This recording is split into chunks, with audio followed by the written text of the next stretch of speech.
Hi everyone. Crystal cam में आपका स्वागत है। आज हम शुरू करने जा रहे हैं बैटरी के बारे में। तो यहाँ पे हम पढ़ेंगे ड्राई सेल या शुष्क सेल के बारे में। यह एक प्रकार की प्राथमिक बैटरी होती है। प्राथमिक बैटरी का मतलब होता है कि इसका उपयोग हम केवल एक ही बार कर सकते हैं। एक बार उपयोग में लेने के बाद में ये क्या हो जाते हैं, निष्क्रिय हो जाते हैं। ठीक है, तो आज हम देखेंगे शुष्क सेल के बारे में। सबसे पहले इसकी संरचना। तो इसकी संरचना देखो, सिंपल है। इसके बीच में होती है ग्रेफाइट की रॉड, ग्रेफाइट की छड़ होगी जो किसका काम करती है, कैथोड का। किसका काम करेगी, कैथोड का। और इसके ऊपर चार्ज होता है पॉजिटिव। इस ग्रेफाइट की छड़ के बाहर एक MnO2 और कार्बन, इन दोनों का पेस्ट होता है, वो भरा जाता है। MnO2 और कार्बन का पेस्ट। इसके बाहर होते हैं विद्युत अपघट्य, जैसे कि NH4Cl और ZnCl2। इन दोनों का सॉल्यूशन होगा यहाँ पे, जो काम करेगा इलेक्ट्रोलाइट या विद्युत अपघट्य के रूप में। यहाँ पे नीचे एक प्लेट लगी होती है और ये प्लेट होती है जिंक की, और यह प्लेट कार्य करती है एनोड के समान। ठीक है, तो ये स्ट्रक्चर होती है शुष्क सेल का। एक सिंपल सा डायग्राम है। ये सेल आपने देख रखा होगा, जैसे टीवी के रिमोट वगैरह में यूज किया जाता है, वही वाला सेल है। ठीक है, इस सेल की खोज की थी एक साइंटिस्ट था जिसका नाम था लेक्लांसे।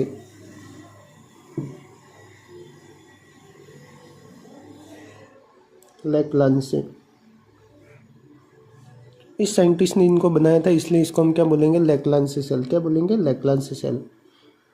अब इसके अंदर देखो, एनोड क्या होता है, एनोड होता है जिंक। जिंक की प्लेट कार्य करती है एनोड के समान। कैथोड क्या होता है, ग्रेफाइट। क्या होता है, ग्रेफाइट।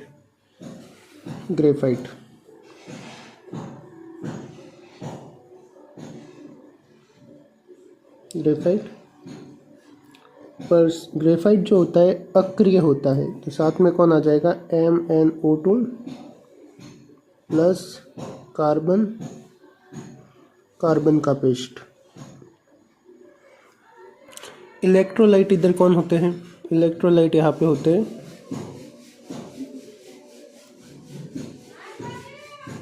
NH4Cl और ZnCl2।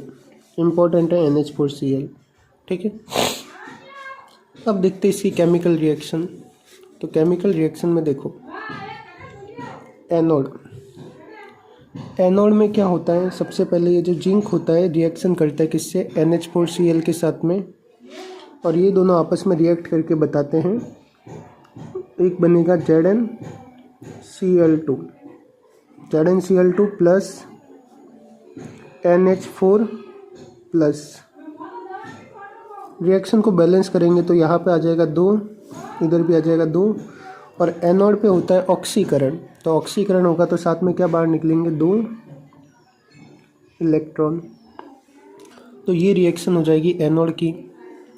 कैथोड के लिए क्या होगा कि ये NH4 प्लस जो है, ये कैथोड पे क्या होता है, अपक्षय, मतलब इलेक्ट्रॉन क्या होंगे, गेन होंगे। तो NH4 प्लस साथ में 2 इलेक्ट्रॉन। अब ग्रेफाइट तो रिएक्शन में पार्टिसिपेट नहीं करेगा, तो यहाँ पे कौन आएगा, MnO2। कौन आएगा, MnO2। बनेगा क्या यहाँ पे बनेगा एक तो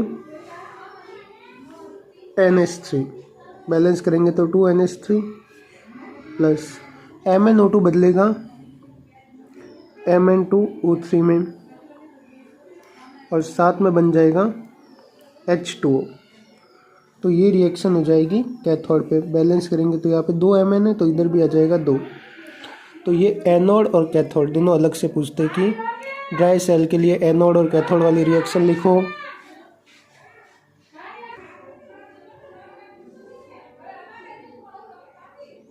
ठीक है, ये हो गया एनोड और कैथोड। अब लिखते हैं पूरे सेल की रिएक्शन। तो सेल देखो, इन दोनों को जोड़ेंगे हम, तो यहाँ पे क्या हो जाएगा, NH4 प्लस से NH4 प्लस जाएगा, 2 इलेक्ट्रॉन से जाएंगे 2 इलेक्ट्रॉन। बचा क्या यहाँ पे, तो यहाँ पे एक बचा Zn solid plus 2NH4Cl plus 2MnO2। Okay, and product side में क्या बचा है यहाँ पे, ZnCl2 plus 2NH3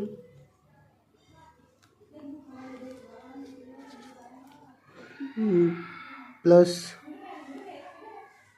Mn2O3 plus H2O। ये हो जाएगी सेल रिएक्शन। ठीक है, ये हो जाएगी कंप्लीट सेल रिएक्शन। अब इसका होता है सेल विभव, तो इसका सेल विभव हमें याद रखना पड़ेगा 1.5 वोल्ट। इस सेल का सेल पोटेंशियल हो जाएगा 1.5 वोल्ट। इसका उपयोग तो यूज तो हम कहाँ पे कर सकते हैं, इसका टॉर्च में,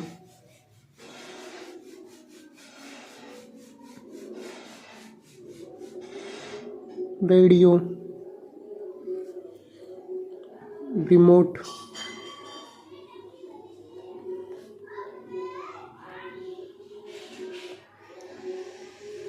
विद्युत घंटी, इन सब में इसका यूज किया जा सकता है। और एक और हो सकता है दीवार घड़ी।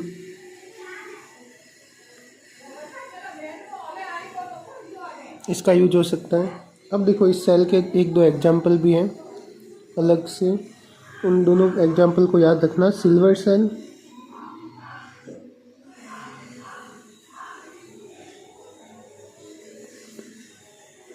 और लिथियम सेल, ये दो हो जाएंगे इसके एग्जाम्पल। इसी सेल के अलग टाइप होते हैं वो।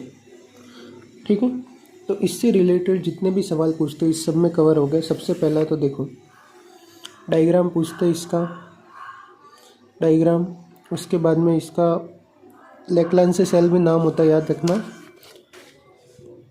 एंड देन एनोड और कैथोड की रिएक्शन जो होती है वो, और कंप्लीट सेल रिएक्शन, इसका सेल पोटेंशियल और इसके एग्जाम्पल। ये सारे सवाल यहाँ से बनते हैं। Thank you for watching.